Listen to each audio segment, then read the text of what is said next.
ध्यान में या व्यवहार में मन अंतर्मुख हुआ है, यह कैसे मालूम हो सकता है? विचार और संकल्प विकल्प में क्या अंतर है? कृपया विस्तार से विवरण करें। भाई ऐसा आदेश नहीं दिया करो।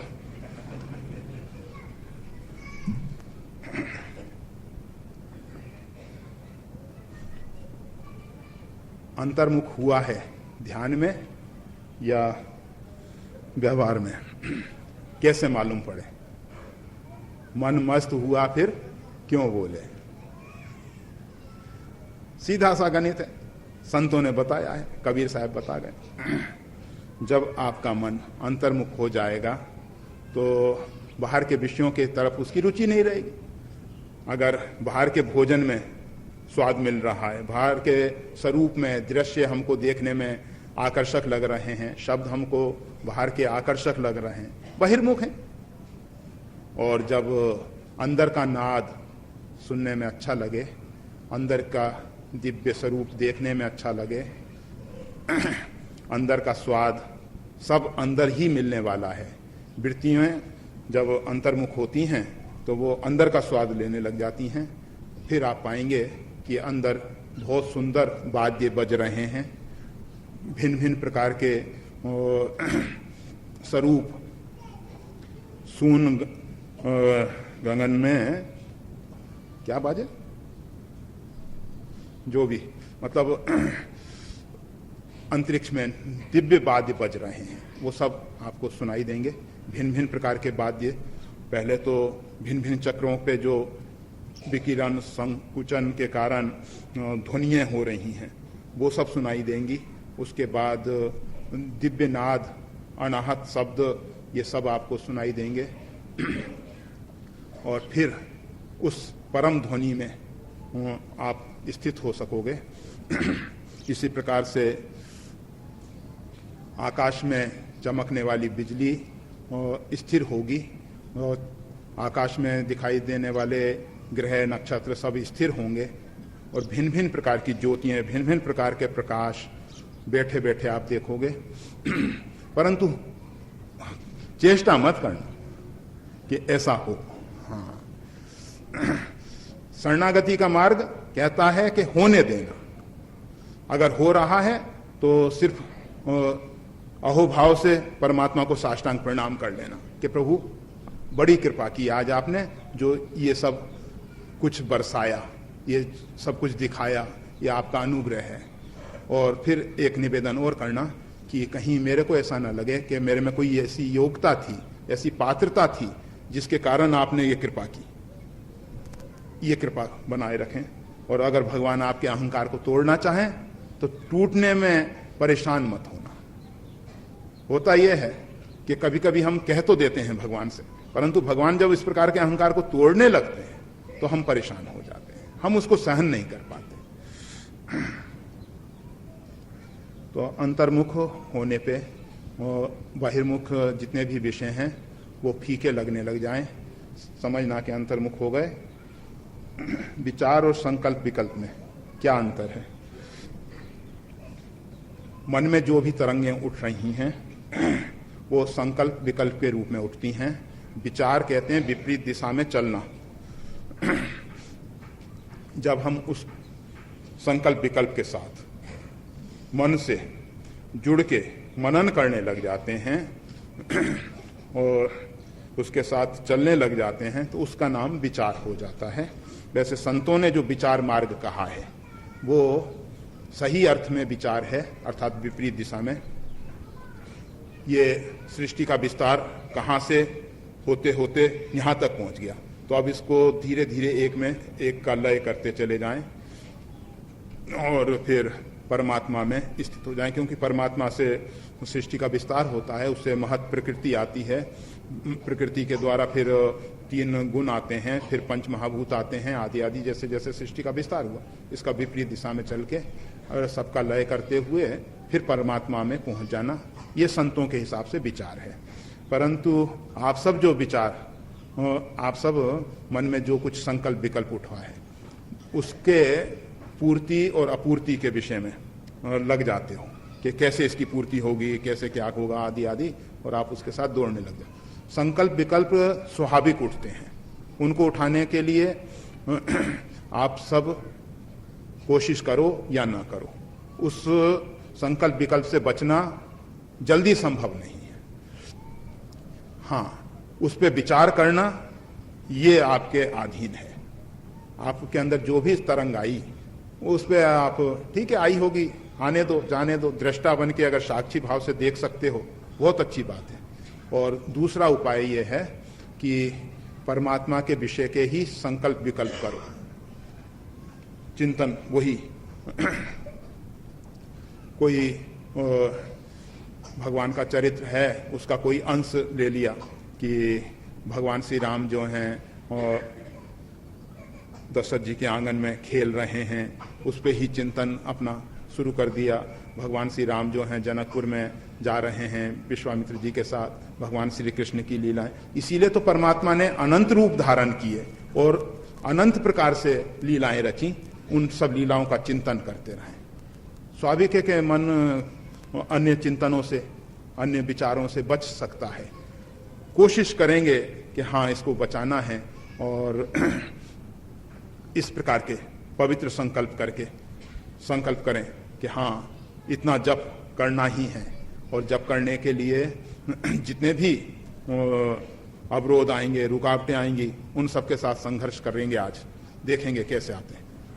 उससे दोनों प्रकार के अनुभव होंगे।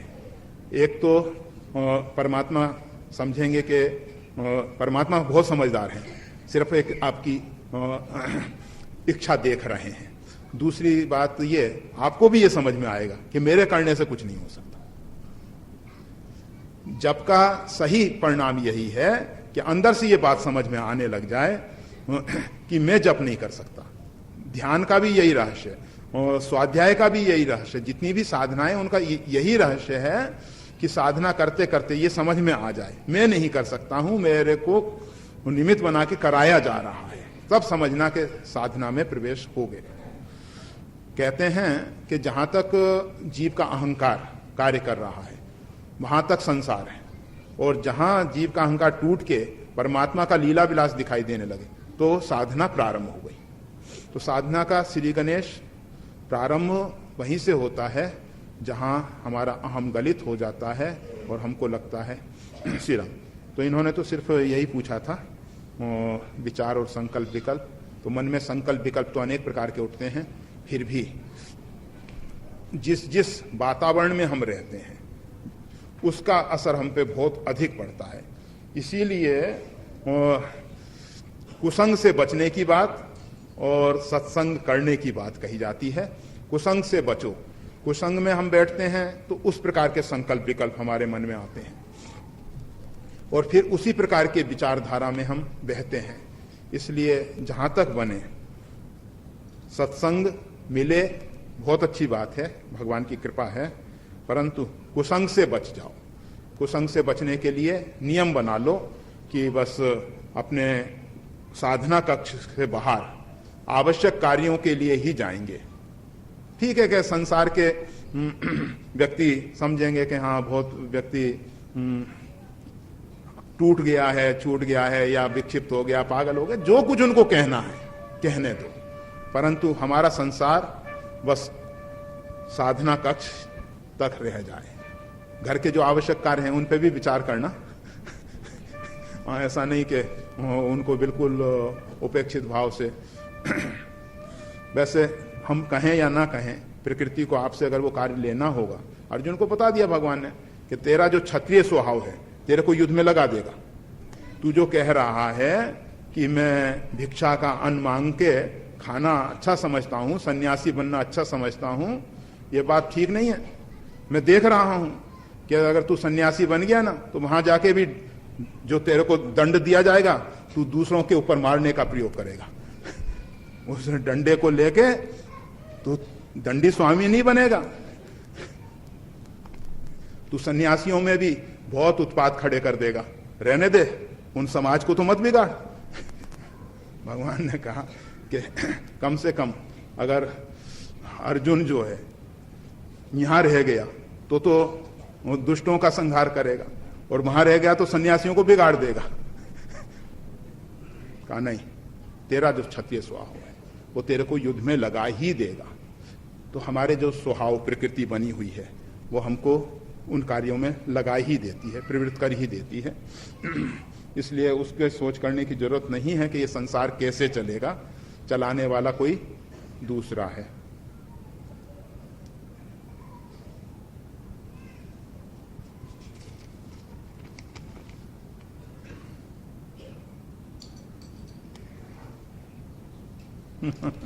श्री राम, न जाने किस गली में ये जीवन की शाम ढल जाए। अब प्रभु कृपा करो ऐसी कि चरणों में आपके स्थान मिल जाए। हाँ,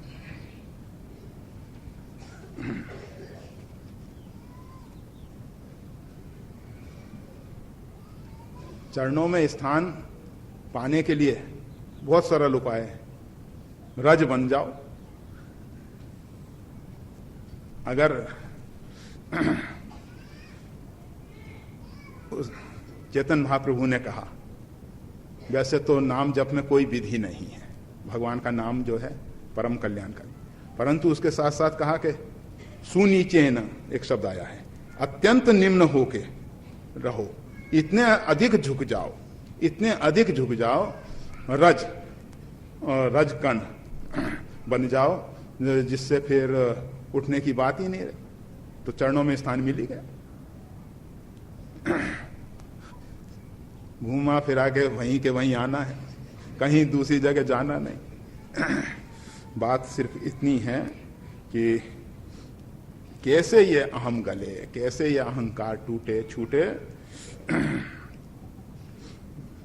अस्य दे प्रबलता माया, छूटे राम करो जो दाया। तो अहंकार जल्दी जाता नहीं, फिर भी उपाय वही है कि संतों का साथ करें, निरहंकारी व्यक्तियों का साथ करें। एक निरहंकारी समाज भी है, हाँ, सिखों में, और बड़ी लंबी तलवार रखते हैं अपने साथ। होते बड़े सही व्यक्ति हैं।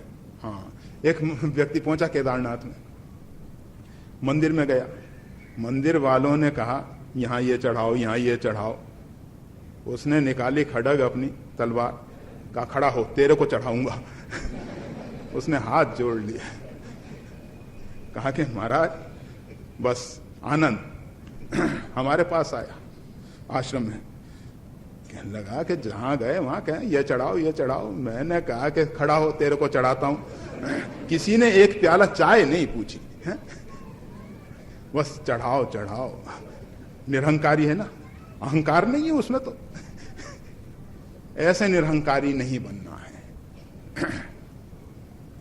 हम सब कहने के लिए निरहंकारी हो जाते हैं, परंतु हमारा अहम जो है और मजबूत हो जाता है।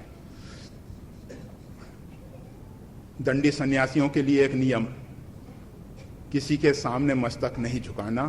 तुम्हारा मस्तक परमात्मा के चरणों में ही झुके। परमात्मा के तुम स्वरूप हो, नारायण के तुम स्वरूप हो, और इसके अतिरिक्त किसी के लिए मस्तक।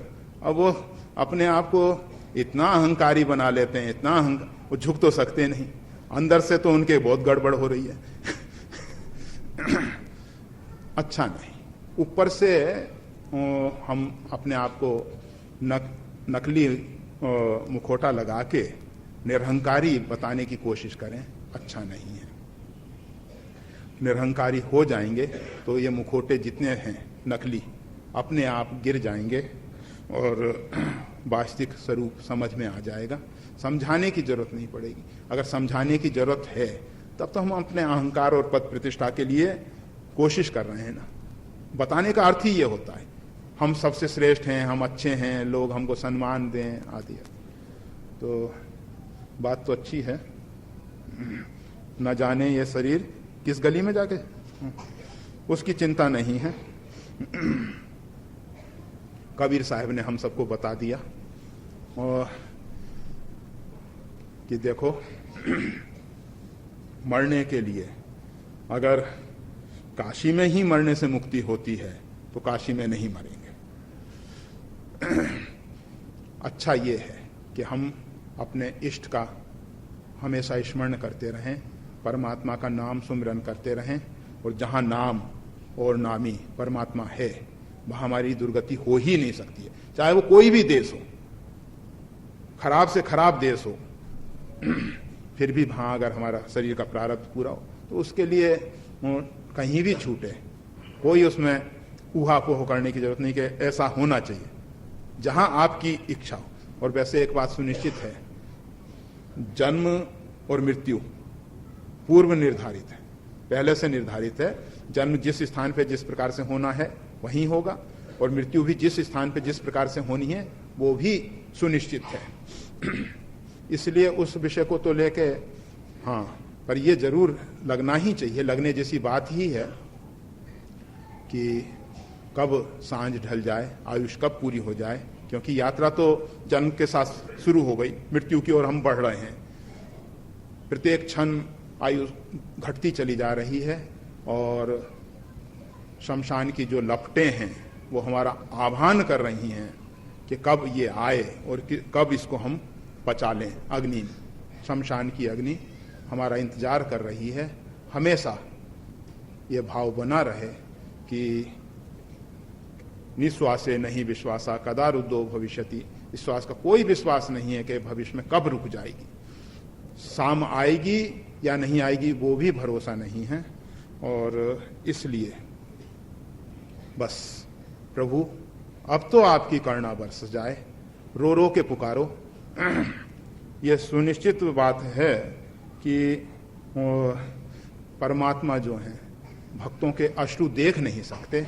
अगर हमारे अश्रु परमात्मा के लिए गिरेंगे, हम परमात्मा से निवेदन करेंगे कि प्रभु बहुत हो गया, इतना समय बर्बाद कर दिया, इतनी जिंदगी बर्बाद कर दी, अब तो करुणा कर दो, क्यों आप इतने कठोर हो रहे हो। वो कठोर हैं नहीं, परंतु हमारी जो प्रकृति है वो कहला रही है कि प्रभु आप इतने कठोर क्यों हो रहे हैं। प्रभु तो कोमल कुसुम चाहें, कुसुम से भी अधिक कोमल हैं। जब जगदम्बा श्री सीता जी रथ से उतर के अयोध्या के महल में प्रवेश कर रही थीं, तो माता कौशल्या जी ने गुलाब के पुष्पों की पंखड़ी बिछा रखी थी कि हमारी पुत्र वधू आ रही है, और उसके पैरों में यहाँ की कठोर भूमि कष्ट ना पहुंचाए। देखिए सास का पुत्र वधू के प्रति क्या भाव है। आज तो सोचती है सास के आ रही है, अच्छा है घर में एक काम करने वाली नौकरानी, रानी बना के रखती है वो, नौकरानियां श्री राम। तो माता जी जब पैर रखती हैं तो कौशल्या जी को लगा कि शायद ये पंखड़ियां जो है चुभ रही हैं, और पूछा उन्होंने, बेटी जब तू वो पंखड़ियों पे पैर रख रही थी तो तेरे को तकलीफ हो रही थी, मैं सोच रही हूं अब तेरे को कैसे अयोध्या के महलों में रखूं।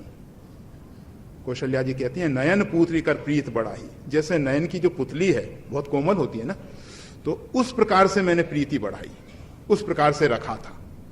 श्री राम, जितने भी समाज के झगड़े हैं सब मिट सकते हैं, सिर्फ समाज में प्रेम आ जाए।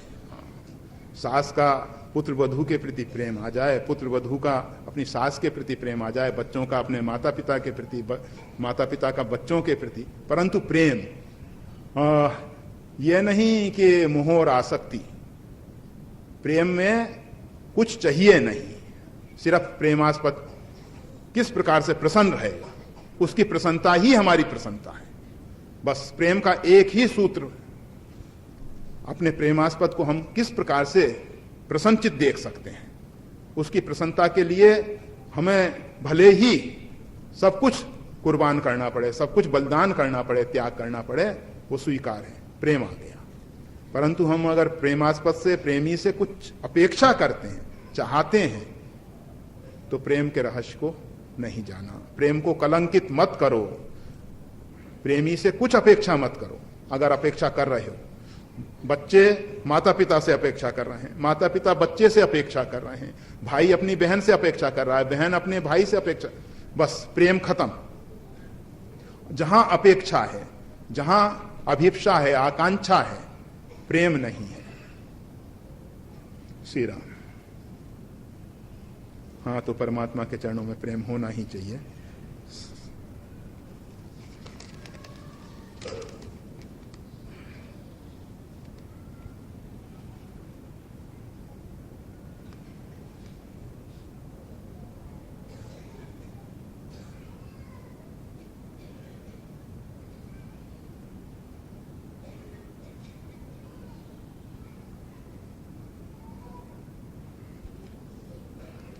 एक बहन आपकी समक्ष विनती करती है, मैं 20 वर्ष की साल से मैं सदगुरु कृपा और प्रभु कृपा से सनातन पता नहीं नेवा धर्म की उपासना करती हूँ। जो भी है सनातन धर्म की मान लेते हैं, वो एक शब्द बीच का छोड़ दें तो भी चलेगा। उपासना करती हूँ। प्रभु कृपा और सदगुरु कृपा से मेरी आर्थिक स्थिति अनुसार सब लाभ मुझे मिलते हैं, लेकिन आपकी कृपा से मुझे प्रभु दर्शन की प्रत्यक्ष इच्छा है और मेरी ये इच्छा आप जैसे संत कृपा से सफल हुई, ऐसी ही प्रार्थना है। हुई की जगह हो, ऐसा हो सकता है, या हो गई हो तो अहोभाग्य, धन्यवाद, हम भी उनको नमस्कार करें हैं। वैसे हम आप सबको नमस्कार करते हैं, आप सब बहुत बहुत बड़भागी हो। अच्छा है, बात अच्छी है। अगर प्रभु प्रत्यक्ष की बात कही गई है, मिलहि न रघुपति बिन अनुरागा, राम ही केवल प्रेम प्यारा। बस इतना ही जान लो। भगवान को अभी प्रेम के विषय में कहा गया कि परमात्मा से अपेक्षा मत करो कि प्रभु दर्शन दें हमको। क्या जरूरी है? प्रभु आपकी जिसमें प्रसन्नता है उसमें हमारी प्रसन्नता है। इस भाव से जब आप समर्पित हो जाओगे तो परमात्मा आपके दर्शन के लिए ललायित हो जाएंगे। आपको उनके दर्शन के लिए परेशान नहीं होना पड़ेगा। ऐसे भक्तों के लिए तो भगवान उनके आगे पीछे डोलते हैं। जा ही ना चाहिए कभों कछु तुम सन सहज सने। जिसको किसी प्रकार की कोई वस्तु नहीं चाहिए, अहिलौकिक पारलौकिक कुछ नहीं चाहिए, सहज सने, स्वाभाविक प्रेम, तो ऐसे व्यक्तियों के लिए तो परमात्मा स्वयं आते हैं। उनको बुलाना नहीं पड़ता। परमात्मा के दर्शन की इच्छा भी खत्म कर दो। परमात्मा किस प्रकार से प्रसन्न होंगे, दिन भर के अपने कर्मों को देखो। समय समय पे 3 बार देखो, प्रातः काल, मध्याह्न में, संध्या समय। इतना नहीं कर सकते 2 समय देखो। इतना भी नहीं कर सकते तो रात्रि में सोते समय जरूर देखो कि आज हमने जितने भी कार्य किए हैं वो परमात्मा की ओर ले जाने वाले हैं अथवा परमात्मा से दूर करने वाले हैं। आज हमने जो भी कार्य किए हैं उनसे परमात्मा की प्रसन्नता होगी या परमात्मा नाराज होगा। ये बात प्रारंभ कर दो। निश्चित है कि परमात्मा नित्य प्रत्यक्ष हैं। परमात्मा कहीं छिपे नहीं हैं। सिर्फ हमारा ये जो झूठा अहंकार वो ही हमारे नेत्रों में पर्दा बना हुआ है, वो गिर जाएगा, टूट जाएगा। और परमात्मा तो नित्य प्रत्यक्ष हैं ही। श्री राम। परमात्मा को प्रकट करने के लिए कोई प्रयास की जरूरत नहीं है। सिर्फ देखो कि परमात्मा किस प्रकार से प्रसन्न हो सकते हैं, और जो जो कार्यों के कारण हम परमात्मा से अलग हो रहे हैं उन कार्यों को छोड़ते चले जाओ, उन व्यक्तियों को छोड़ते चले जाओ, और जिस भी प्रकार से परमात्मा की प्रसन्नता होती है वो सब कार्य करने प्रारंभ करो। भगवान को क्या अच्छा लगता है। हो गया समय। जय श्री राम।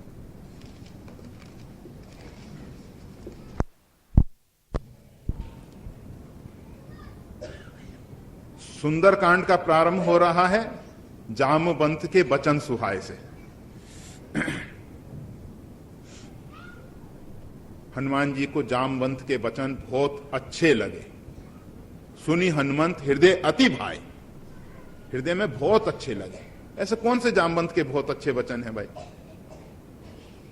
जो हनुमान जी को बहुत अच्छे लगे? आप सब रामायण का पाठ करते हो, रामायण में ही जो लिखा है उसी को हम कह रहे हैं, कोई नई चीज नहीं कह रहे आप।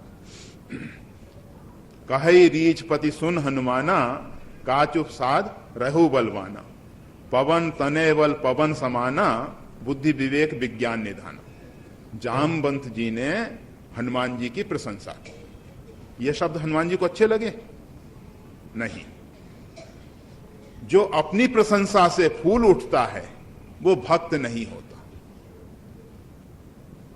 भक्त का तो एक लक्षण है, जैसे उसके आराध्य भगवान श्री राम सभी मानप्रद आप अमानी, सबको मान देते हैं और स्वयं मान की अपेक्षा नहीं रखते। इसी प्रकार से भगवान के जो भक्त हैं, निज गुण श्रवण सुनत सच्चाही, अपने गुण सुनते हैं तो सच्चा जाते हैं। संकोच होता है कि ये मेरी झूठी प्रशंसा क्यों हो रही है। उनको अंदर से नहीं लगता कि मैं वास्तविक में भक्त हूं। उनको तो हमेशा हृदय में अपना दीन भाव ही दिखाई देता रहता है, अपनी कमजोरियां ही दिखाई देती रहती हैं। इस बात को बारंबार कहा जाता है आप सबके बीच में कि शायद कभी असर हो जाए,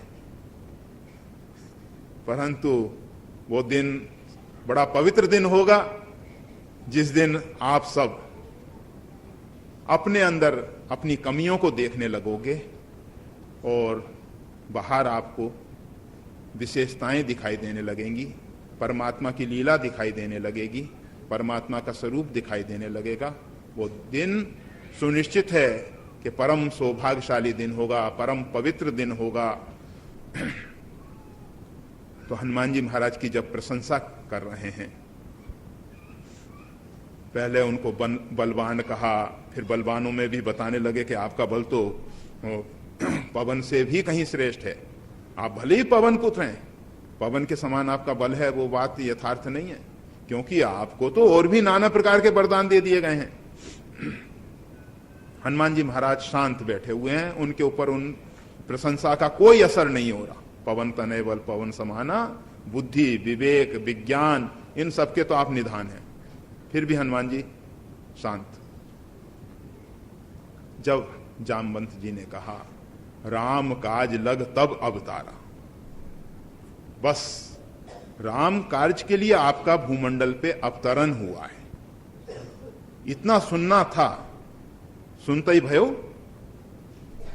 कनक भूद्राकार शरीर हनुमान जी का प्रकट हो गया। हनुमान जी ने विचार किया कि अगर राम कार्य के लिए मेरा भूमंडल पे अवतरण हुआ है तो निश्चित है राम जी ने शक्ति और सामर्थ्य दी होगी। और वही बात गोस्वामी तुलसीदास जी देख के कह रहे हैं, जिम अमोघ रघुपति कर बाना, एही भांति चले हनु। जैसे रघुनाथ जी का बाण, बाण में अपना बल नहीं होता, बाण में दो बल दिखाई देते हैं। एक तो प्रत्यंचा धनुष पे जितनी खींची जा रही है, और प्रत्यंचा को खींचने वाला जो लक्ष्य भेद करने वाला व्यक्ति है धनुर्धर, उसकी सामर्थ्य दिखाई देती है। तो हनुमान जी इस प्रकार से जा रहे हैं, उनको ऐसा लग रहा है कि रघुनाथ जी का बाण जा रहा है, रघुनाथ जी ने मेरे को लक्ष्य पे भेजना चाहा है और मैं चला जा रहा हूं। और इसीलिए आप देखेंगे 100 योजन का जो समुद्र है उसको पार करने में हनुमान जी को लेश मात्र कष्ट नहीं हुआ, जबकि रास्ते में व्यवस्था मिल रही है हनुमान जी को, ते में नाक हो श्रमहारी, अपने श्रम को दूर करने के लिए, परंतु हनुमान जी महाराज सीधे चले जा रहे हैं। वो जानते हैं कि बाण कहीं रुकता तो है नहीं, बाण तो जाता है, सीधा जाता है। लंकनी ने से पहले एक सिंह का आ गई थी राहु की माता सिंह का, निश्चर एक सिंधु में रही। तो हम ये बताना चाह रहे थे कि भगवान के जो भक्त हैं, हनुमान जी महाराज जो हैं, वो जो नाम जपते हैं उसमें पावनता निरहंकारिता है, अहंकार शून्य अवस्था है। जब तक नाम जप का अहंकार है तब तक नाम की पावनता में हम कमी ला रहे हैं। हमारी कमी जो है वो नाम में दिखाई देने लग जा रही है। कमी तो हमारी है, नाम में तो किसी प्रकार की कमी नहीं है, परंतु नाम का जो परिणाम आना चाहिए वो नहीं आ पा रहा है, अर्थात हमारा अहंकार। और श्री हनुमान जी महाराज की ये सबसे बड़ी विशेषता है, सबसे बड़ी विशेषता यही है कि उनके जीवन में अहंकार आया नहीं। और आप कहें कि रामायण में लिखा है कि जिस समय भरत जी ने उनको बाण का प्रहार किया मोरे भार चलई किम वाना, उर उपजा अभिमाना, ऐसा शब्द मानस में आया। कुछ कथाकार इस प्रकार से भी कहते पाए गए हैं कि जिस समय हनुमान जी महाराज लंका की ओर लंका से संजीवनी बूटी को लेने के लिए गए थे, तो उस समय थोड़ी सी प्रशंसा करके गए थे, इस प्रकार से कि जब उन चारों तरफ विषाद का वातावरण था, लक्ष्मण जी शक्ति से पीड़ित दिखाई दे रहे थे, भगवान श्री राम जो हैं लक्ष्मण के विरह में लक्ष्मण की मूर्छा को देख के अत्यंत व्याकुल दिखाई दे रहे हैं। बहुत से लोग तो भगवान के इस चरित्र को देख के मोहित हो जाते हैं। गरुड़ जी, गरुड़ महाज्ञानी गुण राशि, हरि सेवक अति निकट निवासी, जो परमात्मा का वाहन, जो परमात्मा के अत्यंत निकट रहने वाला है, वो भी इस लीला को देख के मोहित हो गए कि अरे ये भगवान ब्रह्म, पूर्ण ब्रह्म परमात्मा, भाई को शक्ति लग गई है, उसके कारण मूर्छित पड़ा है और ये रो रहे हैं, ये व्याकुल हो रहे हैं, ये कैसे भगवान है। गोस्वामी तुलसीदास जी ने मानस के माध्यम से हम सबको बारंबार चेतावनी दे दी है। उमा राम गुण गूढ़, पंडित मुनि पावही बिरती। भगवान का जो चरित्र है अत्यंत गूढ़ है, इसको सुनने से वैराग्य होता है, इसको देखने से कभी कभी मोह भी हो जाता है। राम देख सुनि चरित तुम्हारे, जड़ मोहई बुध होई सुखारे। अगर भगवत चरित को देखा जाएगा तो उसमें मोह की संभावनाएं हैं, क्योंकि भगवान अपनी योग माया का सहारा लेके भूमंडल पे अवतरित हुए हैं और उनकी योग माया जो है हमारे नेत्रों पे पर्दा डाल देती है। भले ही उसके पीछे कारण कुछ भी हों, चाहे भगवान अपनी दिव्य लीलाओं को गोपन करना चाहते हों, दिव्य लीलाओं के कुछ अन्य रहस्य प्रकट करना चाहते हों, लीलाओं का कुछ अन्य प्रकार से विस्तार करना चाहते हों, परंतु देखा तो गया ही है। गर्भ स्तुति करने वाले ब्रह्मा, इंद्र, देवता जो हैं वो भगवान की लीलाओं को देख के मोहित हुए हैं। अति विचित्र रघुपति चरित्र, भगवान का चरित्र अत्यंत विचित्र है, परंतु चरित्र से हम सबको प्रेरणाएं मिलती हैं। तो जिसके ऊपर है रघुनाथ जी होगा, परंतु वहां हुआ क्या? वास्तविक में भगवान भी लीला कर रहे हैं और उनके परिकर श्री हनुमान जी महाराज, वो तो हमेशा भगवान की भाव भंगिमा को देखा करते हैं कि भगवान करना क्या चाह रहे हैं इस समय। बस भगवान जैसा करना चाहते हैं उसमें वो सहयोगी बन जाते हैं। हनुमान जी अपनी तरफ से कुछ नहीं करते, वो तो देखा करते हैं। अगर जामवंत के अंदर भगवान ने ये बुला रहे हैं कि राम कार्य के लिए तुम्हारा अवतार है, हनुमान जी को ऐसा नहीं लगा कि ये जामवंत कह रहा है, हनुमान जी को लगा कि भगवान ही इसके हृदय में बैठ के बोल रहे हैं। जब रावण ने हनुमान जी की पूंछ में तेल बोर पटपांत पुनी पावक देहु लगाई वाली बात कही, तो हनुमान जी कहने लगे भाई सहाय सारद में जाना। शारदा जो है वो सहायता कर रही है, शारदा और कुछ नहीं है, शारदा जो है कठपुतली है और राम जी जो हैं सूत्रधार हैं। जिसके हृदय में जैसे नचाना चाहते हैं वैसे सूत्रधार नचाया करते हैं और ये कठपुतली नाचा करती है। तो हनुमान जी हर एक जगह, आप सब जो है ना, हम सब भाई भूल हो जाती है, हम सब देखते हैं कि अमुक व्यक्ति ऐसा कर रहा है, अमुक व्यक्ति ने ऐसा कह दिया,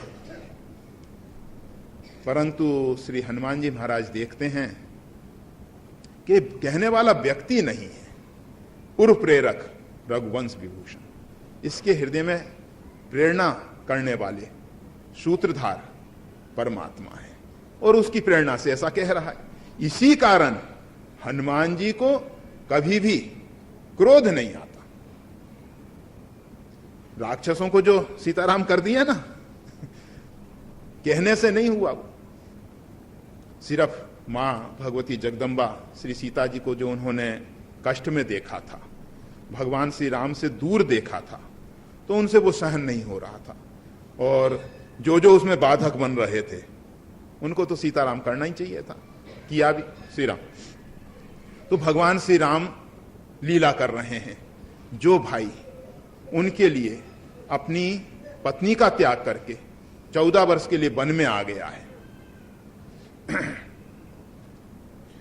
जिसने अपने सुख को सुख नहीं समझा है, भगवान की सेवा में दिन रात एक कर दिया है, वो भाई आज व्याकुल हो, आज शक्ति लगने से मूर्छित पड़ा हुआ है। और भगवान श्री राम अपने आप को तटस्थ कूटस्थ ब्रह्म का स्वरूप बताते हुए कि नहीं नहीं, हम तो ज्ञानी हैं, हमारे ऊपर कोई असर नहीं होता संसार के दुख सुख का, ऐसा अगर भगवान करने लग जाते तो शायद हम जैसे पामर जीव परमात्मा की शरणागति स्वीकार नहीं कर पाते। हमको तो लगा कि भगवान इतने दयालु हैं कि अपने आश्रितों के लिए अपने ज्ञान को बिसरा के, ज्ञान को भूल के, अपनी समदर्शिता को छोड़ के भक्त के लिए दुखी हो जाते हैं। गोस्वामी तुलसीदास जी ने एक जगह लिखा है, उसमें कहा है कि आप अपने भक्तों का स्मरण कमठ अंड की नाई करें। कुछ लोगों ने उसका अर्थ दूसरे प्रकार से किया। कुछ लोग तो कमठ अंड का अर्थ इस प्रकार से करते हैं कि कच्छप जो है अपने अंडे को जल से बाहर रख देता है और श्यम जल में रह के चिंतन कर करके अंडे का पोषण कर देता है, परंतु यह बात यथार्थ नहीं है। यह कवियों की उक्ति जरूर हो सकती होगी। गोस्वामी तुलसीदास जी तो बहुत सावधान है, उन्होंने कहा कि बस इतना शब्द प्रयोग कर देना है, कमठ अंड की नाई। वो कमठ किस प्रकार से अंडे का सेवन करता है वो बात बताई नहीं, अर्थ लगाने वाले लगाते रहो, जिसके पास जितनी बुद्धि भगवान ने दी हो उतना उसका प्रयोग कर लो। हमने जो देखा, मैं कहता निज नयनन देखी, देखा कि कच्छप जो है अंडे पे बैठा हुआ है मिट्टी में जल से बाहर। हमने कहा बात तो ये है, अंडे का सेवन कर रहा है अंडे के ऊपर बैठ के। तो गोस्वामी तुलसीदास जी ने जो कमठ अंड की नाई लिखा उसका क्या तात्पर्य हुआ? जिस प्रकार से कच्छप जलचर है, पानी ही उसका जीवन है, परंतु बच्चे के प्रति, अंडे के प्रति उसका इतना स्नेह है कि वो अपना जीवन को छोड़ के उसके पालन के लिए जल से बाहर आके बैठ जाता है। इसी प्रकार से प्रभु, आप भले ही सांकेताधीश हो, आप भले ही निजानंद में निमग्न रहने वाले हो, आप भले ही कूटस्थ तटस्थ ब्रह्म हो, हमें ऐसे ब्रह्म की जरूरत नहीं। हमें तो उस ब्रह्म की जरूरत है जो अपनी महत्ता को विसार के हमारे बीच में आ जाए। कमठ अंड की नाई, प्रभु आप अपने लोक को छोड़ के जो आप घटघटवासी बने हुए हो उसको विसार के हमारे लिए प्रकट होके कृपा करें, करुणा करें। तो हनुमान जी महाराज जो नाम जपते हैं उनमें कुछ विशेषता है। यह हनुमान जी का चरित्र आपको बता रहा है। हाँ, तो कह रहे थे कि हनुमान जी ने देखा कि भगवान इस समय लक्ष्मण जी के लिए इस प्रकार से व्याकुल हैं, तो दास का कर्तव्य है कि स्वामी के दुख को कम करे जिस भी प्रकार से हो सके। तो हो सकता है जो कथाकार कहते हैं कि अपना बल कह के हनुमान जी चले थे, तो हनुमान जी ने कहा हो, संभावना है हनुमान जी ने अपने बल को प्रकाशित कर दिया हो, पर किस लिए किया गया? अहंकार को प्रदर्शित नहीं किया, सिर्फ विभीषण, सुग्रीव, जामवंत, नल नील, जितने भी वानर हैं सब भगवान की स्थिति देख के व्याकुल हो रहे हैं। और उस समय उनको धैर्य, ढांढस बनाना परम आवश्यक है। और हनुमान जी अगर कह के जाते कि भाई मैं तो कोशिश करने जा रहा हूं, पता नहीं आऊंगा कि नहीं आऊंगा, समय पे आऊंगा कि नहीं आऊंगा, तो सब लोगों में निराशा फैल जाती। परंतु हनुमान जी ने अगर इस प्रकार से अपने बल को बताया हो कि प्रभु कृपा से मैं शीघ्रातिशीघ्र जाऊंगा और शीघ्रातिशीघ्र लौट के आ जाऊंगा, तो उसमें हमें कोई हनुमान जी का अभिमान नहीं दिखाई दे रहा। हनुमान जी में तो अभिमान नाम की वस्तु है ही नहीं। जब कभी भगवान के भक्तों के जीवन में अहंकार रूपी सर्प सिर उठाता है तो भगवान अपना पद प्रहार तत्काल कर देते हैं। भगवान सहस्त्रार में बैठे हुए हैं और क्या कर रहे हैं? जहां अहंकार रूपी सर्प ने एक फन उठाने की कोशिश की और भगवान ने अपना चरण चला दिया, दबा दिया, उसका सिर, मस्तक जो है, अहंकार की जो वृत्ति है उसको तत्काल भगवान दबा देते हैं। और एक ये सुनिश्चित तथ्य है, ये समझ लेने की बात है कि अहंकार अपने साधनों के द्वारा कभी नहीं जा सकता। साधनों का तो पुनः अहंकार हो जाता है। अहंकार जाएगा तो भगवत कृपा से जाएगा, और भगवत कृपा का अर्थ ही यह है कि हमारी चित्त की जितनी भी वृत्तियां हैं वो परमात्मा के श्री चरणों के साथ जुड़ जाएं, परमात्मा के चरण चिन्ह उन पे अंकित हो जाएं। आप जानते हैं यमुना जी में कालिया नाग रहता है। कालिया नाग को भय है, किसका? गरुड़ जी का। और गरुड़ जी को श्राप है कि भाई इस देह के अंदर, इस अगाध जल में अगर गरुड़ जी आएंगे तो उनका शिरोच्छेद हो जाएगा। बड़ी विचित्र विचित्र गाथाएं हैं। देखो, सौरभी ऋषि उसी जलाशय में बैठ के तपस्या करते थे। उनके मन में आया कि ये गरुड़ जी जो हैं यहां के मछली पकड़ते हैं। गहरा जल था, जमुना जी का जल, बढ़िया बढ़िया बड़ी बड़ी मछलियां मिलती होंगी, और गरुड़ जी आके पकड़ते थे। सौरभी ऋषि को बुरा लगा कि ये बात ठीक नहीं, भले ये भगवान के भक्त हैं तो क्या, हमारे सामने आके मछली पकड़े। अरे भाई, प्रभु आज्ञा जही कहां जस आही, सोते ही भांति रहे सुख लाई। परमात्मा ने जिसके लिए जो विधान बना दिया है उसमें वो रहे, वही अच्छा है। जिसको परमात्मा ने जैसा जैसा स्वरूप दिया है उसके अनुरूप उसके कार्य हों, इसमें क्या आपत्ति है? गरुड़ जी का आहार अगर मछली और मांस है तो उनको ग्रहण करने दो, आप उसमें क्यों परेशान हो रहे हो? सौरभी ऋषि को दूसरे में दोष दिखाई दिया, और किसमें? भगवान के पार्षद में, भगवान के भक्त में, भगवान के निकट रहने वाले में दोष दिखाई दिया। शाप दे दिया कि यहां आओगे तो तुम्हारा सिर सीताराम हो जाएगा। भाई देखो, सीताराम बहुत व्यापक अर्थ वाला शब्द है। सीताराम के अनंत अर्थ होते हैं। हाँ, जिस प्रकार से ब्रह्म अनंत स्वरूप है, इसी प्रकार से भगवान का नाम। परंतु दुष्परिणाम क्या आया? उस सरोवर में कालिया नाग आके रहने लग गया। कालिया नाग को मालूम पड़ गया कि यहां तो गरुड़ जी आ नहीं सकते हैं, यह स्थान मेरे लिए सुरक्षित है। जमुना जल दूषित हो गया। ठीक है। और सौरभी ऋषि ने, जिसने दोष दर्शन किया था, उनकी दशा क्या हुई? उन्होंने देखा अब तो मछलियां स्वतंत्र विचरण कर रही हैं। गरुड़ जी थे जब तक, तब तक तो मछलियों को पकड़ के ले जाते थे, मछलियां वहां स्वतंत्र नहीं रह पाती थी। और जब से गरुड़ जी का आना बंद हुआ तो मछलियां स्वतंत्र उसमें क्रीड़ा करने लगी और उनके श्री राम गृहस्थ जीवन को देख के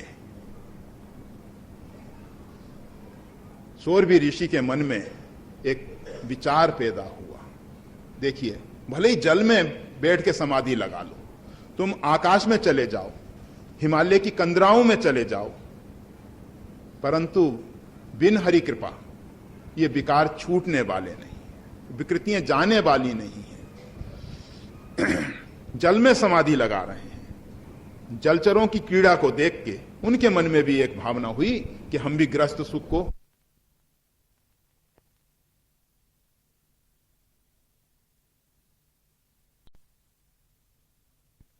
जीर्ण शीर्ण हो रहा था, फिर भी काम ने उनको नहीं छोड़ा। छोटा सा कारण उनकी भावनाओं को उत्तेजित कर दिया। मानधाता जी के यहां पहुंच गए। मानधाता जी ने ऋषि का स्वागत सत्कार किया, कहा भगवान आज्ञा दीजिए, क्या सेवा करें। महर्षि हैं, साफ साफ बात कह दिए, कहा कि हम आपकी कन्याओं के साथ विवाह करने के लिए आए हैं। अब राजा राजा राजा है ना, अष्ट दिक्पालों के अंश से राजा होता है, उसमें भी बुद्धि बहुत होती है। महाराज मानधाता कहने लगे कि अगर ऋषि के साथ मेरी किसी प्रकार से गलत निवेदन हो गया, गलत व्यवहार हो गया, तो दुष्परिणाम भोगना पड़ेगा। और कन्याओं के प्रति जो मेरा दायित्व है, अगर इस बूढ़े ऋषि के साथ अपनी तरुण कन्याओं को विवाह देता हूं तो उनका जीवन बेकार हो जाएगा। ऐसी अवस्था में करना क्या चाहिए? एक तरफ तो कन्याओं के प्रति दायित्व है, पिता का दायित्व कन्या के प्रति बहुत अधिक है।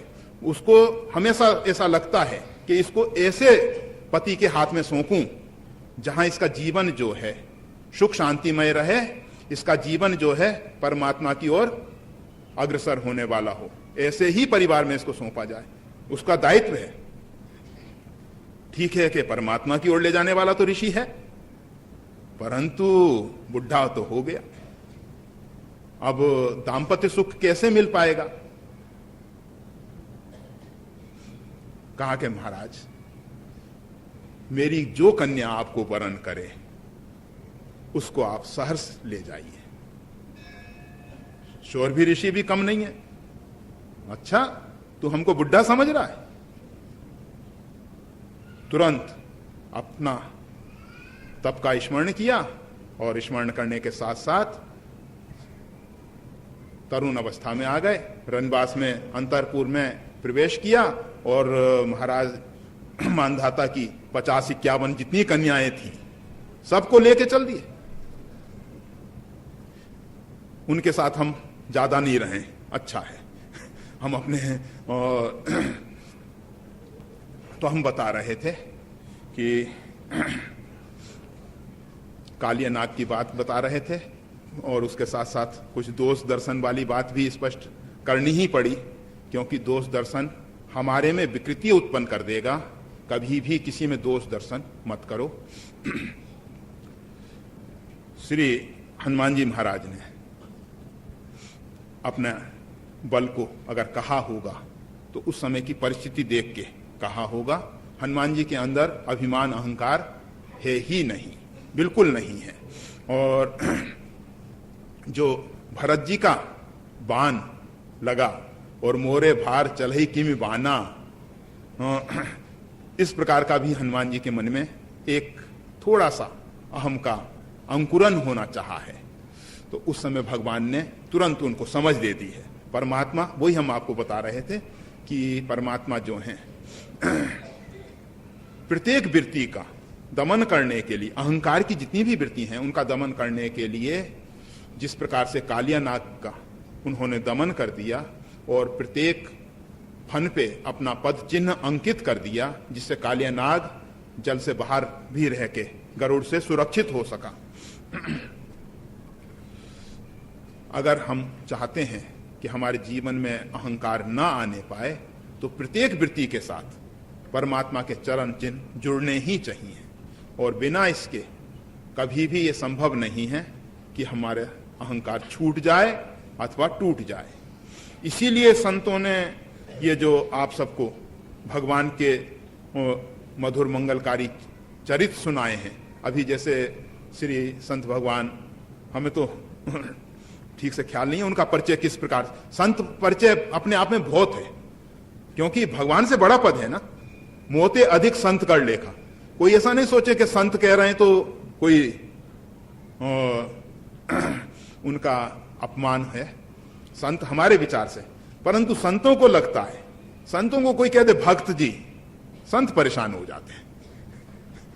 अगर कोई कह दे ए भगत जी, हमको ही लगता है श्री राम, क्योंकि हम तो भगत हैं नहीं।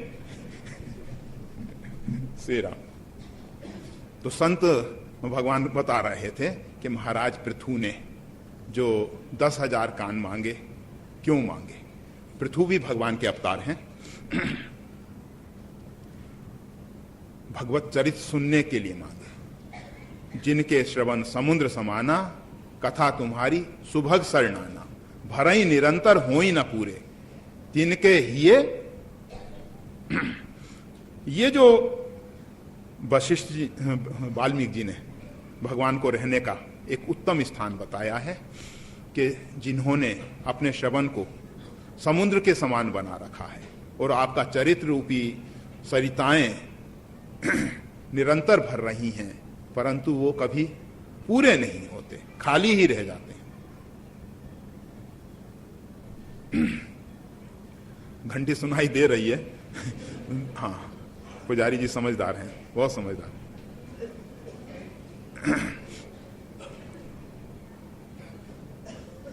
भगवत चरित्र सुनने से, बारंबार सुनने से आपको लगता तो है कि ये सब चरित्र तो हम भी जानते हैं, ये बारंबार क्यों कहा जाता है? कभी कभी आप सबके मन में आ जाता है कि ये सब चरित्र तो बहुत बार सुन लिया। नहीं, भगवत चरित्र हनुमान जी महाराज निरंतर सुनते रहते हैं, बारी मतलब नेत्रों से जल बहता रहता है। भरत जी और हनुमान जी देखें आप, भरत जी जब नाम जप करते हैं, गोस्वामी तुलसीदास जी वर्णन करते हैं कि उनके नेत्रों से जल बह रहा है, और हनुमान जी जब चरित्र सुनते हैं, यत यत रघुनाथ कीर्तनम, जहां जहां रघुनाथ जी का कीर्तन होता है, चरित्र गान होता है, जहां जहां कीर्ति का गान होता है, वहां वहां हनुमान जी अश्रुपूरित नेत्रों से श्रवण करते रहते हैं। ये अश्रु क्यों आ रहे हैं? भगवत चरित्र सुनने में, भगवत नाम जपने में। शायद भक्तों को लगता होगा कि देखो परमात्मा कितने दयालु हैं, कितने कृपालु हैं, हम तो इस योग नहीं थे कि भगवत नाम ले सकें। आज उनका अनुग्रह है जो इस शरीर को निमित्त बना के नाम जप करा रहे हैं, नेत्रों से अश्रु बह रहे हैं कि हम इस योग नहीं थे। रघुनाथ जी की करुणा का स्मरण कर करके, रघुनाथ जी की दया का स्मरण कर करके नेत्रों से जल बह रहा है। भगवान के स्वरूप की झांकी देख के जो नाम जापक नाम जप करते हैं ना, तो भगवान की झांकी उनके अंतःकरण में होती है। उसको ध्यान करके भगवान के मधुर मंगलकारी रूप का स्मरण कर करके नेत्रों से अश्रुपात होते हैं। अश्रुपात अनेक प्रकार से होता है।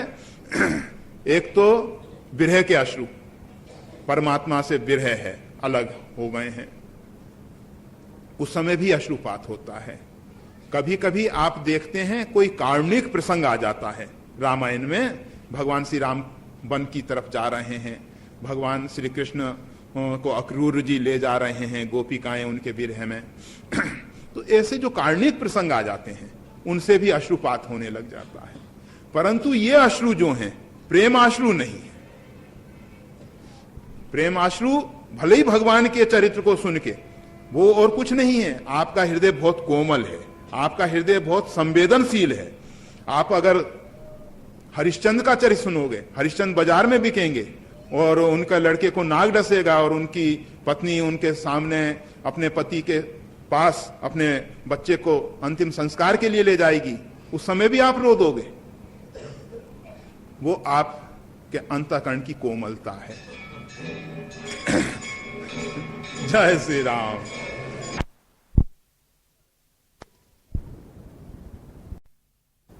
पिंडम कुंडलिनी शक्ति ही पदम हंस मुदाहितम रूपम बिंदुरितिरोयम रूपातीतम निरंजनम पिंडे मुक्तम पदे मुक्ता रूपम मुक्ता वरानने रूपातीते तु ये मुक्तास्ते मुक्ता नात्र संशय। इस मंत्र का अर्थ स्पष्ट समझ में नहीं आता, कृपया समझाने की कृपा करें।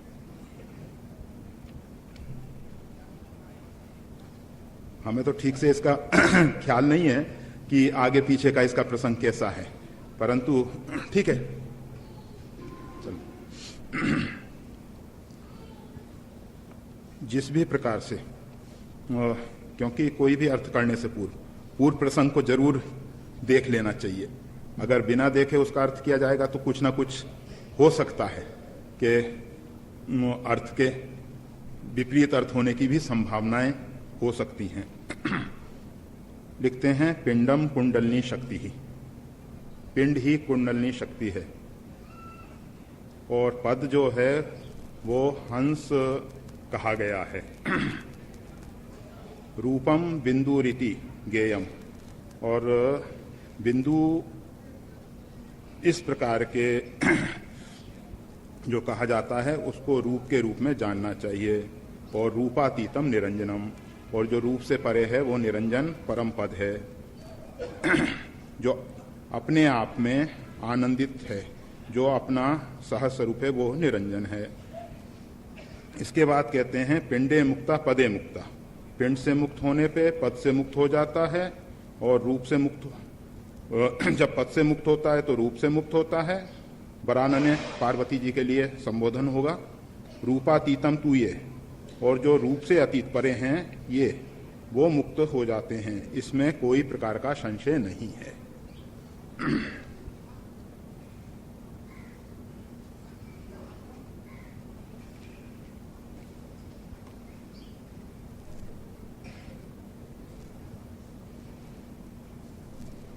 इस शरीर में कुंडलिनी शक्ति है।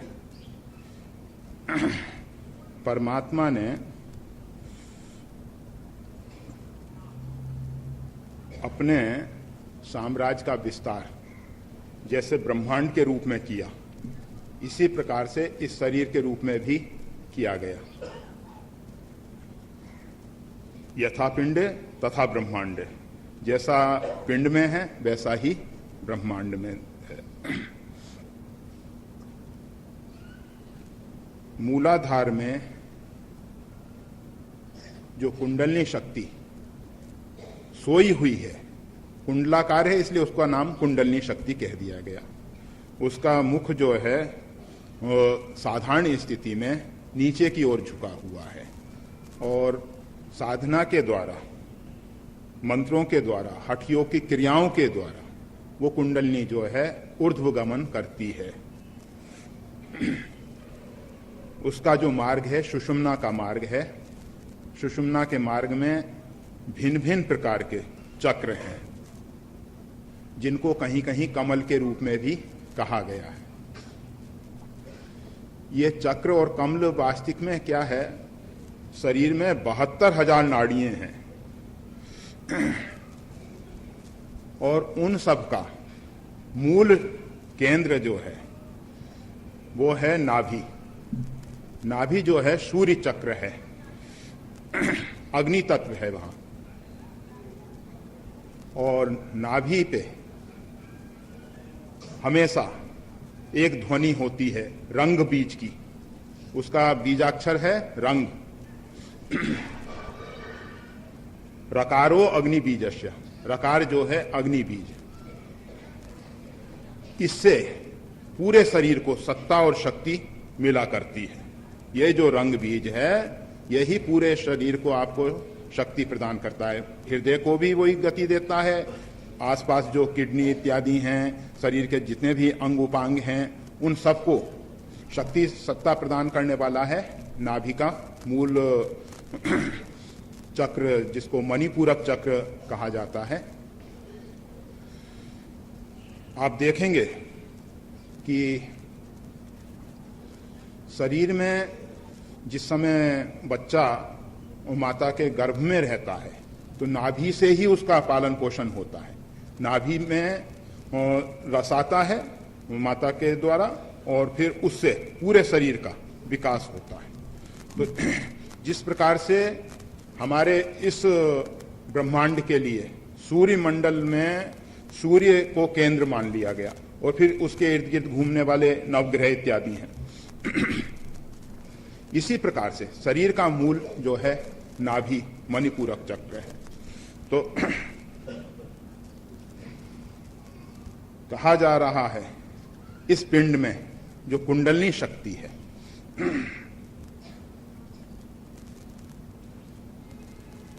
उसी को उन्होंने पिंड का स्वरूप मान लिया है, कुंडलिनी शक्ति को ही। तो ये कुंडलिनी शक्ति जब सुषुम्ना मार्ग में आगे बढ़ती है, इनके थोड़े से बात और समझ लेनी चाहिए। ये मंत्र क्या हैं, जो प्रत्येक चक्र के मंत्र जो कहे जा रहे हैं, उनका सीधा सा अर्थ इतना ही है कि महावायु का ये जो 72,000 नाड़ियां हैं, उनमें सूक्ष्म नाड़ियों में प्राण जो है संचरण करता है और उसके संचरण करने से भिन्न भिन्न प्रकार की ध्वनियां पैदा होती हैं। उन्हीं को वहां का बीजाक्षर कहा गया और उसके संकुचन विकिरण से जो एक आकृति बनती है वो वहां का देवता कहलाता है आदि। तो ये जो शरीर है और कुछ नहीं है, ये इस कुंडलिनी शक्ति चिति शक्ति के ऊपर ही निर्धारित है। इसलिए उन्होंने कहा कि पिंड अर्थात कुंडलिनी शक्ति को ही पिंड कहा गया है। ये जो सांभवी योग है जिसके अंतर्गत की गुरु गीता है, वैसे गुरु गीता को लिखने वालों ने तो ये लिखा है कि ये स्कंद पुराण के अंतर्गत की है, परंतु हमने पूरा स्कंद पुराण देखा, उसमें गुरु गीता नहीं मिल सकी। फिर बाद में इस पे थोड़ा शोध हुआ, वैसे हमने पढ़ी नहीं भाई। हाँ तो उसमें ऐसा लगा कि शांभवी योग जो है इसका प्रारंभ आसाम, और आसाम में कामाक्षा देवी जो कि एक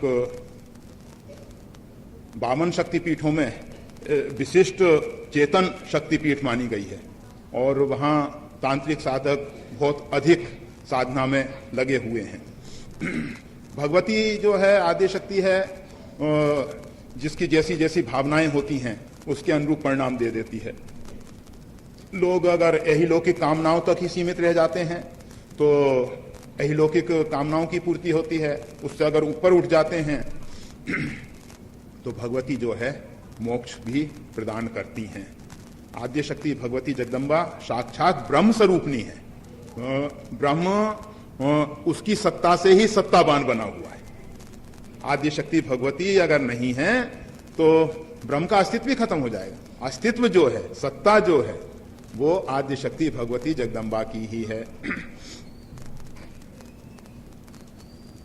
तो ये जो सांभव योग है, इसमें कुछ ऐसे शब्दों का प्रयोग किया गया है जिनसे साधारण लोग परिचित नहीं हैं। तो भगवती शिवा ने पूछा होगा भगवान शिव से, ये भगवान ये पिंड क्या है, ये पद की बात आप कह रहे हैं, ये क्या है, बिंदु इसमें क्या है और इसमें निरंजन क्या है। तो उसका ही उल्लेख भगवान शिव कर रहे होंगे। देखो भाई, हमने पहले ही बता दिया, हमने नहीं पढ़ा, हमें मालूम नहीं, जैसा जैसा समझ में आता है कहते जाते हैं। तो उनके जो कूट शब्द हैं, कोड वर्ड कूट शब्द जो हैं, उनके अंतर्गत कुंडलिनी को ही पिंड कहा जाता है। होता क्या है, ये थोड़ा सा एक रहस्य की बात और समझ लेनी चाहिए। ऋषियों ने देखा कि कोई भी विद्या जो है अगर अनधिकारी के हाथ में पहुंच जाएगी तो उसका दुरुपयोग कर सकेगा।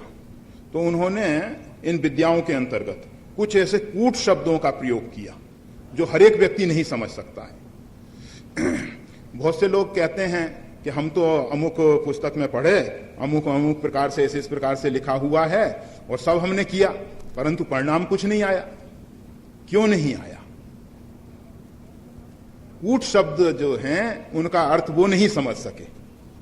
साधारण लोग पिंड का अर्थ शरीर ही करेंगे, परंतु ये जो पंच महाभौतिक शरीर है, पंच महाभूतों की रचना जो शरीर है, ये सूक्ष्म शरीर के आधार पर टिका हुआ है। सूक्ष्म शरीर अगर अपने आप में स्वस्थ है तो ये स्वस्थ हो जाता है, और सूक्ष्म शरीर अपने आप में रुग्ण होता है तो ये रुग्ण हो जाता है।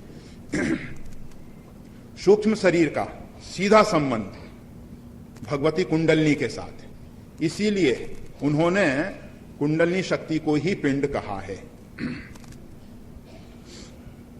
और जो पद की बात है, हंस शरीर में, ये जीवात्मा को ही हंस का रूप में देखा गया है। परंतु ये जो हंस है वो होता क्या है, जब माया के संसर्ग में ये जीव आता है, भूमि परतवा ढावर पानी, जन जीव ही माया लपटानी। आकाश से निर्मल जल और भूमि का संसर्ग पाके भूमि के स्पर्श से वो गदला हो गया। इसी प्रकार से ये पानी में जो गदलापन है वो पानी का गुण धर्म नहीं है, वो गुण है पृथ्वी का। इसी प्रकार से ये जीवात्मा तो अपने आप में सच्चिदानंदमय है और था, परंतु माया के संसर्ग से, माया के मिलने से, वो सूरदास जी का एक पद है, उसमें कुछ लोगों ने तो एक जीव एक ब्रह्म कहावत ऐसा कहा है, और कुछ ने कहा है, तीनों सिद्धांतवादियों ने इस पद को थोड़ा थोड़ा सा अपने अपने ढंग से कहा है। एक माया एक जीव कहावत, सूर सो मिल बिगड़ो, के इनको निराधार कीजिए, के पन जात टरो। ये जीवात्मा क्यों बिगड़ गया, कैसे बिगड़ गया? तो एक माया एक जीव कहावत, एक माया है और एक जीव कहलाता है। सूर सो मिल बिगड़ो, और वहां जो सूरदास जी का जो पद है, एक जीव एक ब्रह्म कहावत, वहां थोड़ा सा अंतर आ गया। वहां जो पद ऊपर से कह रहा है उसमें उन्होंने 2-3 उदाहरण दिए। एक लोहा पूजा में राखत, एक घर बधिक परो, ये दुविधा पारस नहीं राखत, कंचन करत खरो। एक लोहा पूजा में रखा जाता है और एक बधिक के यहां पड़ा हुआ है, परंतु पारस ये नहीं देखता कि ये किसके साथ रहा है, इसका संसर्ग किसके साथ है, वो तो अपना कार्य करता है। पारस का जो गुण धर्म है लोहे को कंचन में परिणित करना, तो इसी प्रकार से सूरदास जी अपेक्षा कर रहे हैं कि ठीक है, हम चाहे माया में फंसे हों चाहे कहीं भी रहे हों, ये विचार आपको नहीं करना है, आप अपनी तरफ से कृपा कीजिए। गोस्वामी जी ने भी इस बात को अनेकों बार जब कहा है कि प्रभु मोरे अवगुण चित न धरो। अगर आप हमारी तरफ देखेंगे तो हम तो अवगुणों के भंडार हैं, और अगर उसके आधार पे आप हमारा कल्याण करना चाहते हैं तो कभी संभव नहीं हो सकेगा। आप अपनी तरफ देखिए, आपका जो करुणा स्वरूप है, उस करुणा के समुद्र में इतनी अधिक करुणा है, इतनी अधिक करुणा है कि हमारा जो अवगुण का ये तालाब, इसको समुद्र नहीं कहेंगे, ये तालाब ही रहेगा ना, एक सरोवर ही रहेगा। सरोवर इसलिए नहीं कहते, श्रेष्ठ हो जाता है ना, सरोवर मतलब सर में श्रेष्ठ, इसलिए सरोवर होता, परंतु तालाब सीधा सा। और आप कहते हैं पानी को, उर्दू शब्द है तालाब। ताल तलैया क्यों खोजे, हंसा पायो मान सरोवर है श्री राम।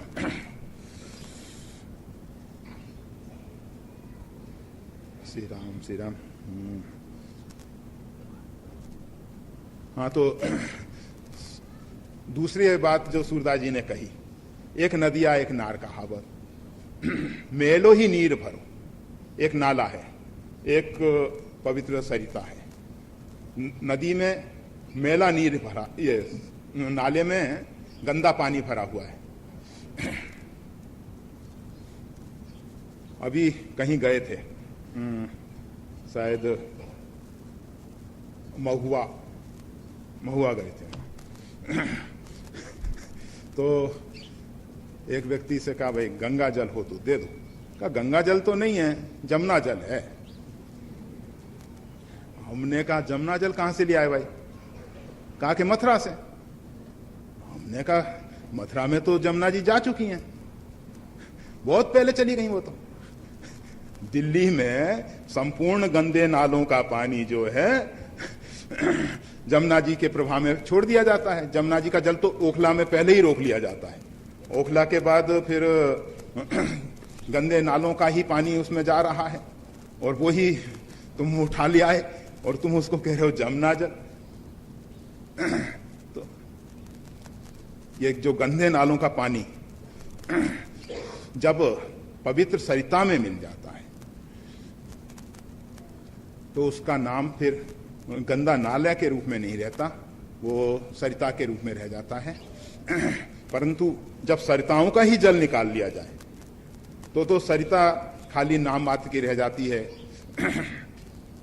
सरिता में जो जल मिलता है गंदे नाले का, तो वो उसी सरिता का रूप ले लेता है। इसी प्रकार से जीव जब परमात्मा से मिलता है तो वो परमात्मा का स्वरूप ही हो जाता है।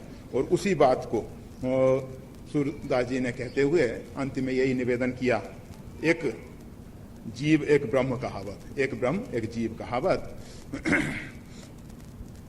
फिर इनका क्या करें कि इन दोनों को जब मिलन हो जाता है तो फिर ब्रह्म ही ब्रह्म रह जाता है, ब्रह्म के अतिरिक्त दूसरी सत्ता नहीं रहती है।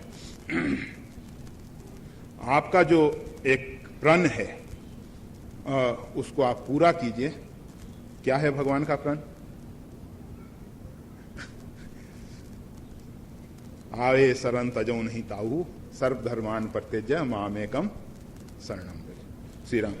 तो ये जीव जो है जैसा भी है आपकी शरण में आ गया है, आप अपनी कृपा से।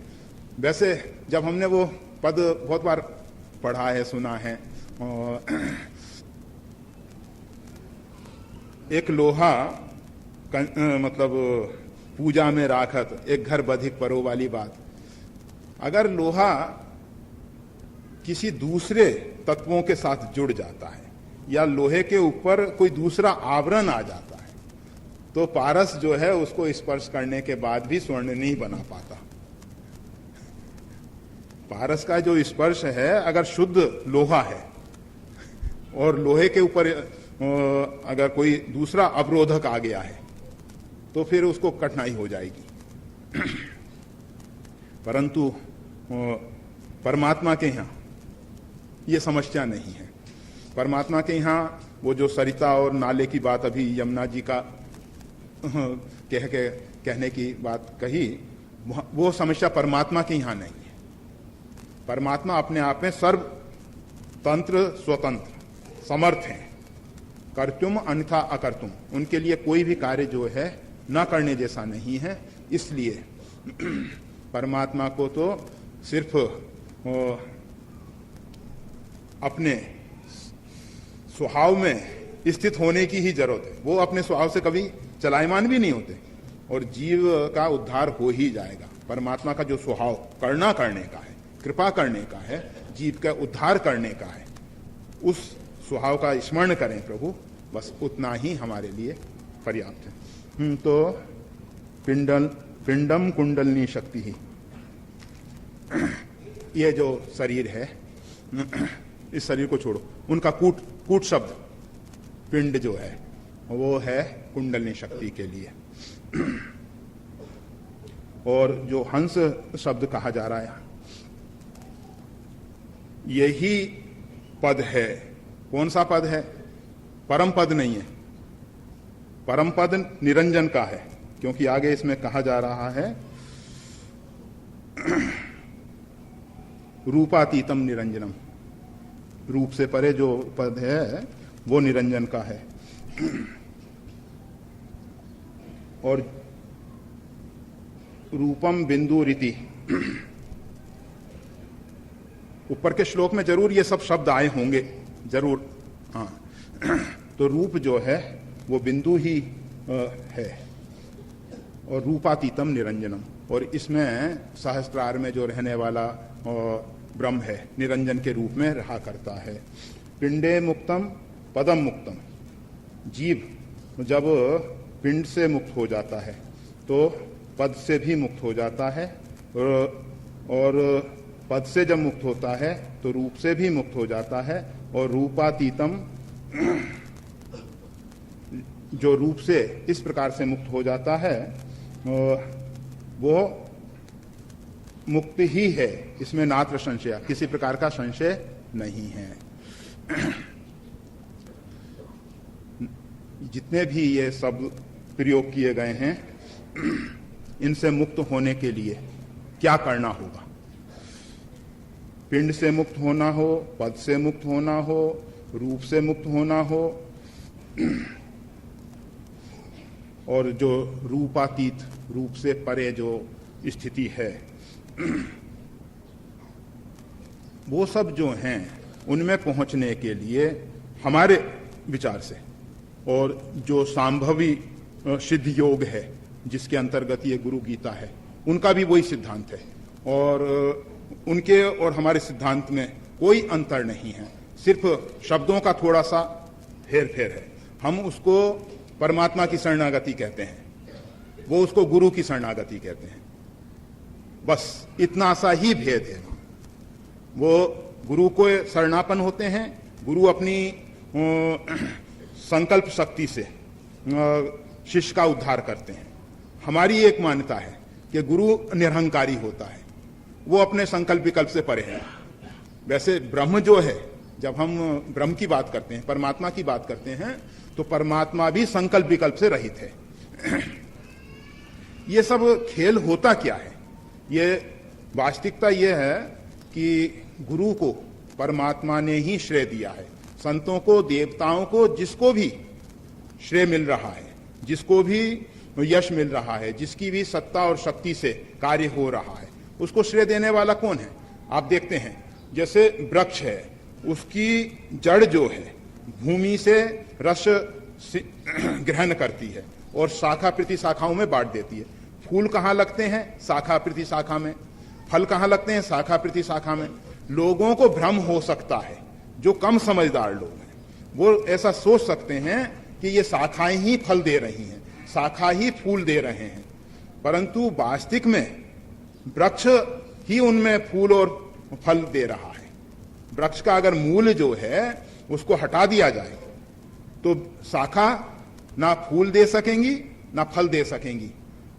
इसी प्रकार से जितने भी देवी देवता हैं, चाहे गुरु हैं चाहे संत हैं, किसी में अपनी कोई शक्ति नहीं है।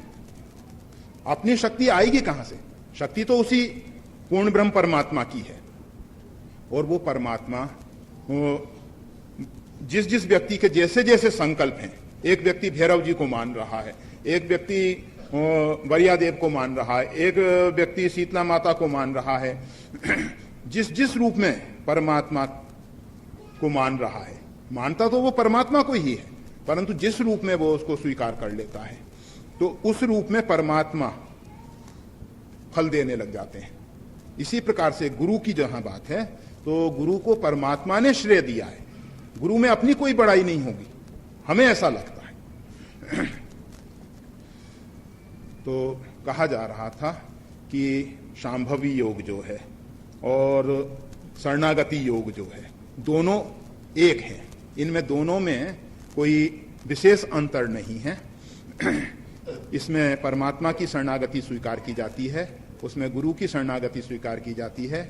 गुरु को निमित्त बना के और परमात्मा जो हैं अपने, जैसे वहां गुरु अपनी संकल्प शक्ति से, उसमें दो संकल्प इकट्ठे होते हैं, एक तो शिष्य का संकल्प कि गुरु के द्वारा मेरा कल्याण हो रहा है, होगा, इस प्रकार का उसके अंदर संकल्प सुदृढ़ होना चाहिए।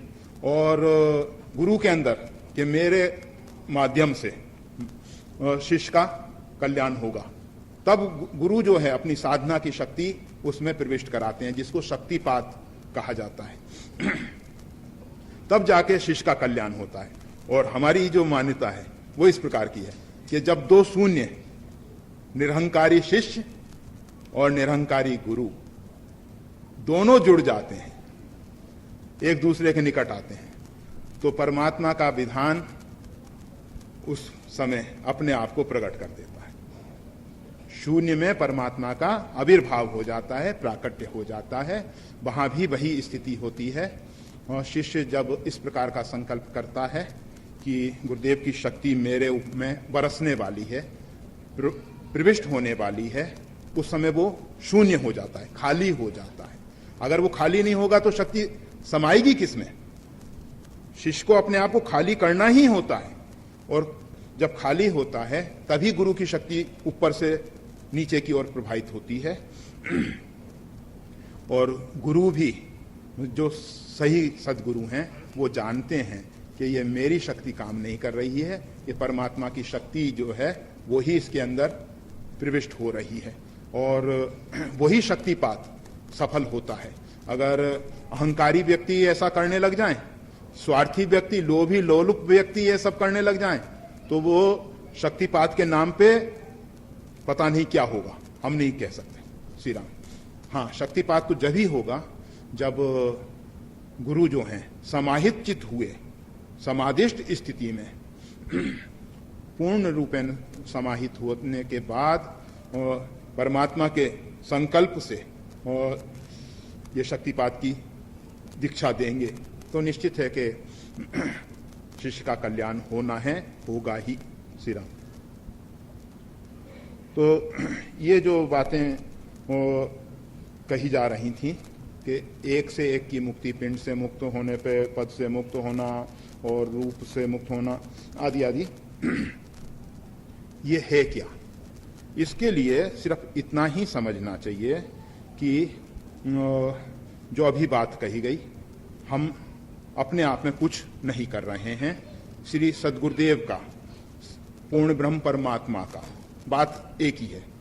संकल्प जो है खेल रहा है, वही कुंडलनी के रूप में कार्य कर रहे थे, वही हंस के रूप में काम कर रहे थे, वही बिंदु के रूप में, वही रूप के रूप में, सब रूप उन्हीं के थे।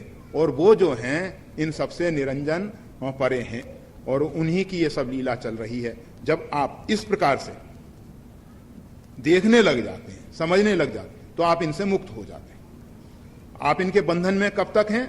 जब तक आपकी दृष्टि उनके प्रति नानत्व की है, भिन्नत्व की है, कि ये कुछ और है, ये कुछ और है। कुछ और आएगा कहां से? आपको अनेकों बार ये बात स्पष्ट कर दी गई कि स्वर्ण के बने हुए आभूषणों में आकृति का ही भेद है, वस्तुतः तत्वतः तो स्वर्ण ही स्वर्ण है। इसी प्रकार से सृष्टि का निमित्त उपादान कारण ब्रह्म है, और उपादान कारण, जैसे स्वर्ण के आभूषणों में स्वर्ण जो है उपादान कारण है, स्वर्णकार, स्वर्ण गलाने के पात्र इत्यादि वो जो हैं निमित्त कारण है। परंतु सृष्टि में उपादान कारण और निमित्त कारण दोनों ही ब्रह्म है, परमात्मा है। इसमें कोई दूसरा निमित्त नहीं बनता है। जैसे स्वर्णकार स्वर्ण को गलाता है तो स्वर्णकार और स्वर्ण भिन्न है, परंतु सृष्टि के रहस्य में आप पाएंगे कि ब्रह्म ही निमित्त कारण भी है, उपादान कारण भी है। तो जितने भी ये शब्द प्रयोग हुए हैं वो सब परमात्मा के ही स्वरूप हैं। परमात्मा ही उन उन रूपों में अपनी अभिव्यक्ति किया है। जब ये बोध अंदर से होता है तो आप पाते हैं कि क्रमशः एक से एक मुक्त होते चले जाते हैं। और इसीलिए रामकृष्ण देव, रामकृष्ण परमहंस कहते थे कि आप देखिए बहुत से भक्त हैं जिनको इनके विषय में कुछ मालूम भी नहीं है कि शरीर में भिन्न भिन्न प्रकार के चक्र हैं या नहीं हैं, कुंडलनी है या नहीं है, और वो भी परम पद की प्राप्ति कर लेते हैं, वो भी परमात्मा तक पहुंच जाते हैं। ज्ञानी जो हैं ज्ञान की सप्त भूमिकाओं की बात करके एक एक भूमिका से ऊपर उठते हुए परमात्मा तक पहुंच जाते हैं। भिन्न भिन्न मार्गों के द्वारा परमात्मा तक पहुंचा जाता है। तो वास्तविकता होती यही है कि जिसकी जैसी जैसी धारणाएं होती हैं, वैसे हम ये नहीं कह रहे कि ये सब बातें अपने आप में गलत हैं सब शरीर में हैं, ऐसा है, ऐसा नहीं है कि नहीं है, परंतु अगर इसकी जानकारी है बहुत अच्छी बात है, नहीं है कोई फर्क नहीं पड़ता। आपके अंदर बैठे हुए जो आपके आराध्य हैं, आपके जो प्रियतम हैं, आपके जो प्रेमी भगवान हैं, वो सब आपको सब रहस्य उद्घाटित करते हुए सीधे भगवान क्या करते हैं, गीता में कहते हैं कि तेषाम समुद्धरता, ऐसा एक शब्द आया है। मतलब जैसे एक केवट है, वो नाव लिए उस पार खड़ा हुआ है, इधर हम सब बैठे हुए हैं और पुकार रहे हैं कि केवट को, तो केवट आता है, नाव में हमको बैठाता है और उस पार ले जाता है। इसी प्रकार से परमात्मा जो हैं इस संसार रूपी समुद्र से अपने निजी भक्तों को नाव में बैठा के ले जाते। नाव चलाने का भी झगड़ा हमारा नहीं, हमें तो साधन करना भी नहीं पड़ता, परंतु किस स्थिति में है।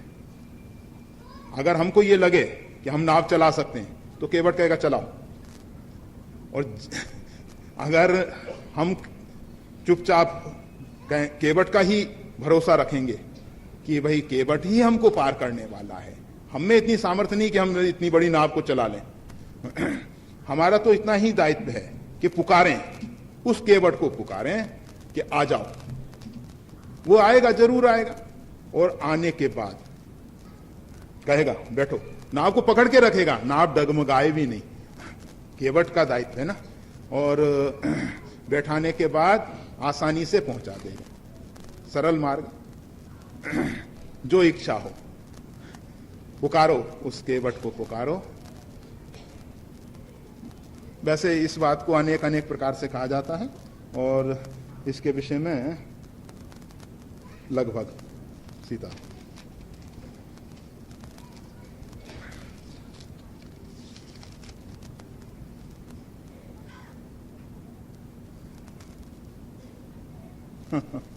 श्री राम काशी मार्तंड श्री रामानंदाचार्य जी स्वामी जी ने अमीर खुसरो के साथ सत्संग किया था, वो हमें समझाइए।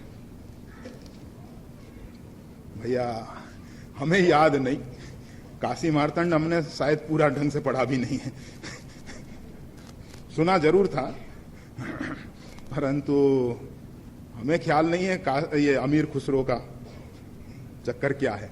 अगर वो प्रसंग लाओगे तब थोड़ा बहुत उसके विषय में कुछ कह पाए।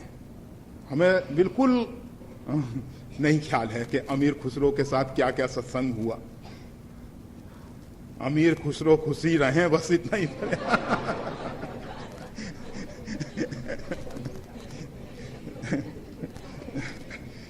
क्या बताएं भाई, नहीं है ख्याल। प्रश्नकर्ता भाई जरा उठ के खड़े हो जाएं, कोई है ना कि नहीं है?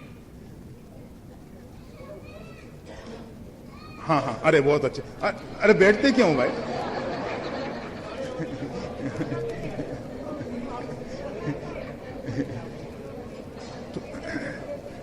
थोड़ा सा प्रसंग स्पष्ट कर देना, तो उसके विषय में फिर हम कहते रहेंगे।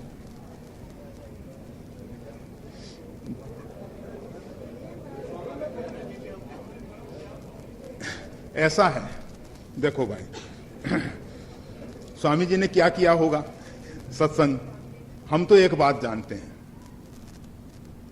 हमारे जो स्वामी जी हैं, हमारे जो आचार्य श्री हैं,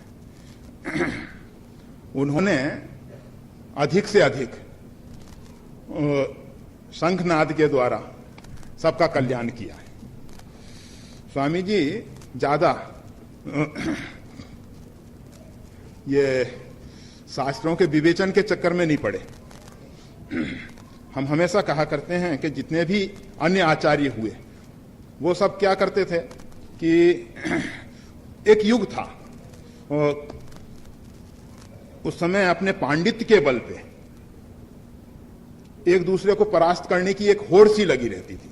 और जो अपने पांडित्य के बल पे, जैसे राजाओं में नहीं होता कि एक राजा दूसरे को परास्त करता है फिर उसके राज पे अपना अधिकार कर लेता है, इसी प्रकार से ये पंडित एक दूसरे को परास्त करते थे और परास्त करने के बाद उसको अपना चेला बना लेते थे, अगर वो स्वीकार करे, नहीं तो अपना सिर दे दो। ऐसे भी उदाहरण मिलते हैं कि सिर भी ले लिए गए हैं श्री राम। तो स्वामी जी ने कहा कि संतों का यह कर्तव्य नहीं है। संत अपनी प्राचीन जो ऋषि परंपरा है, जिसमें ऋषि स्वयं साधना करता था और साधना करने के बाद अपने आत्म तत्व को, परमात्मा को पाने के बाद प्रकृति के द्वारा उससे जो कार्य लिया जाना है उसके अनुरूप कार्य करता था। इसी प्रकार से स्वामी जी ने जीवन निर्वाह किया। इसीलिए स्वामी जी ने कहीं भाष्य नहीं लिखे, कोई भाष्य स्वामी जी का लिखा हुआ नहीं है। ये तो आनंद भाष्य और स्वामी रामानंद भाष्य इत्यादि सब कल्पित हैं स्वामी जी के नाम पे। ठीक है, स्वामी जी के नाम चलता है, हम सब उसमें ज्यादा कुछ नहीं कहते कि भाई चलो हमारे स्वामी जी का नाम तो ले रहे हैं, उससे ही नाम लेने से ही उनका कल्याण हो जाएगा।